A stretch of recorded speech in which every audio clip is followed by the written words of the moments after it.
segera meluncur. Aksi kejar-kejaran terjadi antara polisi dengan pengedar sabu di Kota Medan, Sumatera Utara. Para pengedar panik berhamburan hingga nekat menceburkan diri ke sungai demi menghindari kejaran polisi.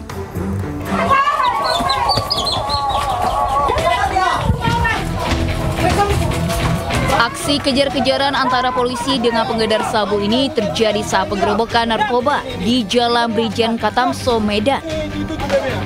Polisi mengejar bandar narkoba ini hingga menyisir lorong sempit dan rumah warga. Dari tangan pelaku, polisi menyita beberapa paket kecil berisi sabu hingga ekstasi. Kalau satu paketnya berapa stok?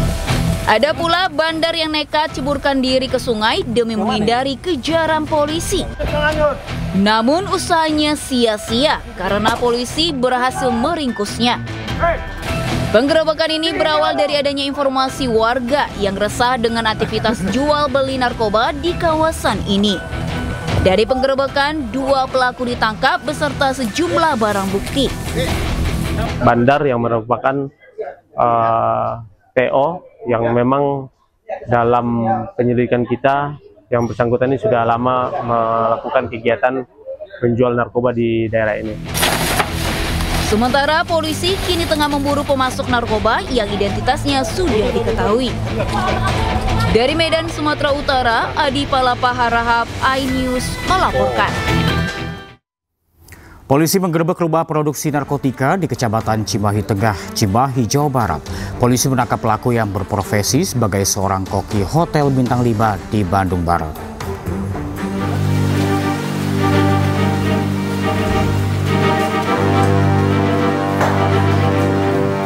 Inilah detik-detik penangkapan terhadap seorang pelaku pengedar dan produksi tembakau sintetis di salah satu rumah di Jalan Cisangkan Hilir, Kelurahan Padasuka, Kecamatan Cimahi Tengah.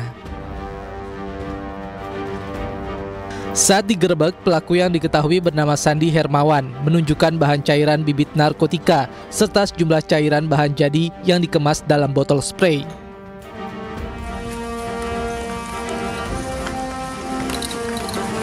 Sandi bersama 2 orang pelaku lainnya yaitu Dimas Arya Pratama dan Muhammad Rafli ikut diciduk dan berhasil dikembangkan oleh polisi. Kedua pelaku mengaku berprofesi sebagai juru masak di Hotel Bintang 5 di Bandung Barat.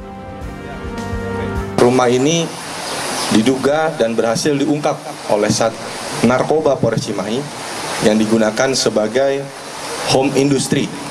Home industry tempat produksi, pembuatan, penjualan, menyimpan dan menawarkan narkotika golongan 1 jenis cairan sebagai bahan baku tembakau sintetis.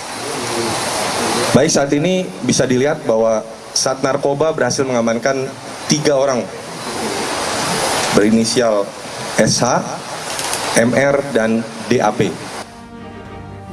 Pelaku dijerat pasal 114 ayat 1 Undang-Undang RI nomor 30 tahun 2009 tentang kepemilikan narkotika dengan ancaman hukuman minimal 6 tahun dan maksimal 20 tahun penjara.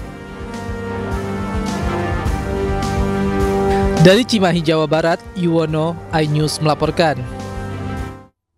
Bakamla RI menggagalkan upaya penyelundupan ratusan karung beras dan gula pasir subsidi asal Malaysia ke wilayah Tarakan. Menggunakan kapal patroli KN Gajah Laut 404, petugas Bakamla mengejar kapal yang melakukan aktivitas mencurigakan di sekitar perairan Nyamuk, Sebatik, Kalimantan Utara. Penangkapan ini bermula dari informasi masyarakat dan hasil pemantauan. Tim VBSS berhasil menghentikan sebuah kapal kayu dengan nama KM Lintas Samudra 07. Tim menemukan 500 karung beras dengan total berat sekitar 5 ton serta 400 pak gula pasir seberat 14,6 ton yang tidak disertai dengan dokumen resmi.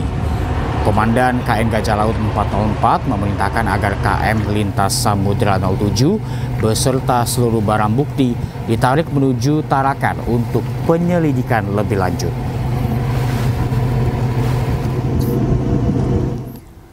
Kita ke informasi berikutnya, pemirsa, 2 orang pria berjaket mencuri 2 sepeda motor sekaligus yang terparkir di indekos di Kota Medan, Sumatera Utara.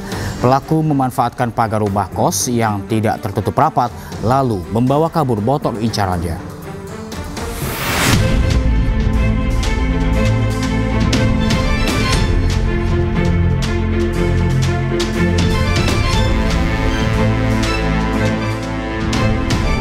CCTV merekam detik-detik 2 orang pelaku pencurian kendaraan bermotor mencuri di salah satu rumah indekos di Jalan Tombak, Medan.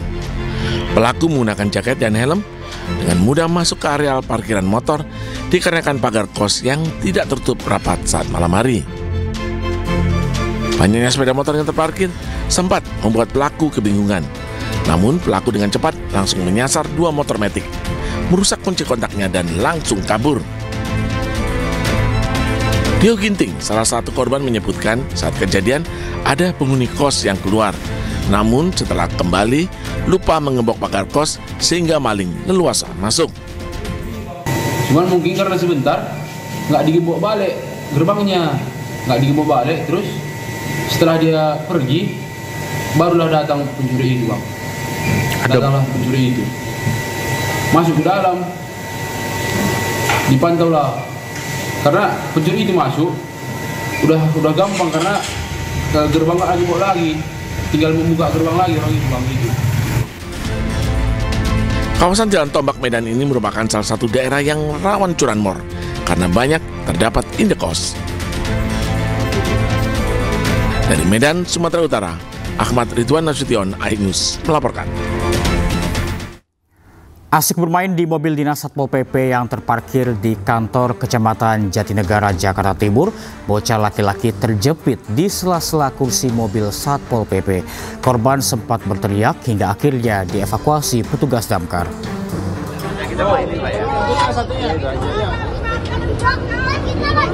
Warga di Kecamatan Jatinegara, Jakarta Timur dikejutkan dengan teriakan seorang anak yang tubuhnya terjepit di antara bangku mobil dinas Satpol PP yang terparkir di halaman kantor. Petugas Sudin Damkar Jatinegara berhati-hati mengevakuasi korban dengan cara melepas baut kursi agar kursi bisa dilonggarkan. Petugas akhirnya berhasil mengevakuasi si anak dan dikembalikan ke orang tuanya. Diketahui korban terjepit di bangku saat bermain bersama anak-anak lainnya. Saya ngeliatin kan, saya nggak tahu tiba-tiba di perempatan ini nih main di mobil Satpol PP, tok ya. Tiba-tiba salah satu yang teriak, tolong samperin, kenapa bisa nyamperin dong?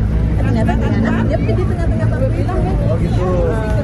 Lalu untuk info dari apa ya? Untuk ke pemadamnya Ibu tahu dari mana? Dari sekitar RT ya.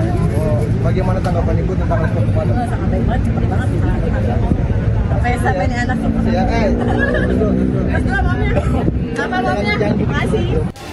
Orang tua pun diimbau untuk mengawasi aktivitas buah hati termasuk saat bermain untuk menghindari hal-hal yang tidak diinginkan. Dari Jakarta, Rio Manik, iNews melaporkan. Cekcok dengan orang tua, seorang pemuda yang tengah mabuk tewas dipukul oleh ipar sendiri di Makassar, Sulawesi Selatan. Kini pelaku telah diamankan Polrestabes Makassar, sementara satu pelaku lainnya masih diburu polisi.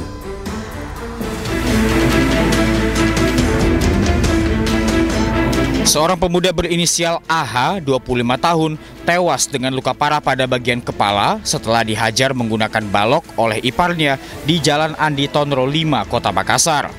Pelaku yang ditangkap berinisial NB, 45 tahun, dan ditangkap di wilayah Bajeng, Kabupaten Goa, Sulawesi Selatan. Pelaku nekat menganiaya korban dengan balok kayu lantaran saat berusaha melerai pertengkaran antara korban dan orang tuanya sendiri, pelaku justru dipukul oleh korban. Korban tewas akibat luka berat di bagian wajah dan juga di beberapa bagian tubuh dan kaki. Selain menangkap pelaku, polisi juga mengamankan barang bukti balok kayu yang digunakan untuk menganiaya korban. Adapun satu pelaku lainnya kini dalam pengejaran pihak kepolisian. Jadi motifnya itu, jadi pada saat korban ini posisi dipanggil orang tuanya, maka menantunya yang membantu keluarga si korban ini. Lalu malah yang membantu dipisahkan ini, itu pukul sama korban. Dari pukul sama korban, lalu pelaku mengkol balik dengan membalas reputasi.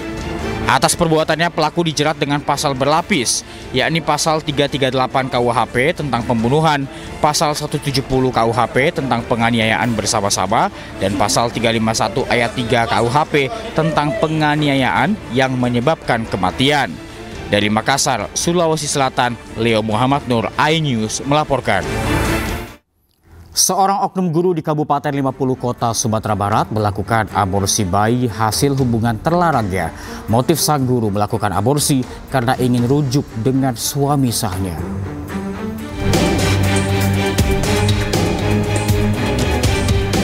Warga Jorong Kubang Tungkek, Kecamatan Gugua, Kabupaten 50 Kota Sumatera Barat dihebohkan dengan penemuan makam janin bayi. Kejadian berawal dari warga yang curiga melihat gundukan tanah yang menyerupai makam dan langsung melaporkannya kepada Kepala Jorong dan kemudian diteruskan ke pihak kepolisian. Dari pemeriksaan polisi, gundukan tersebut diketahui makam dari janin bayi yang baru dikubur. Warga menilai bahasanya hal ini sesuatu yang aneh sehingga menimbulkan sesuatu pertanyaan dan banyak kecurigaan tertentu yang tidak bisa kita ungkapkan, Pak. Jadi berdasarkan hal itu, warga melapor.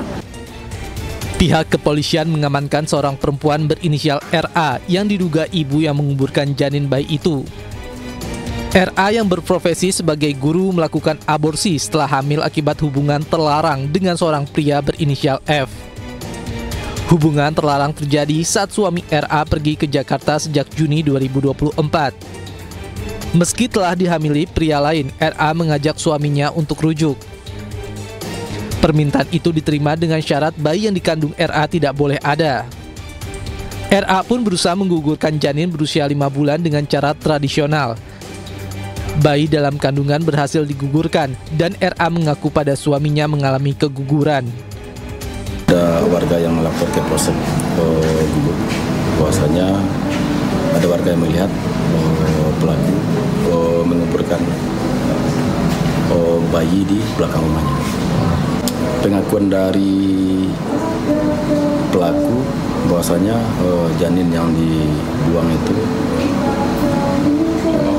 berkisar 5-6 bulan.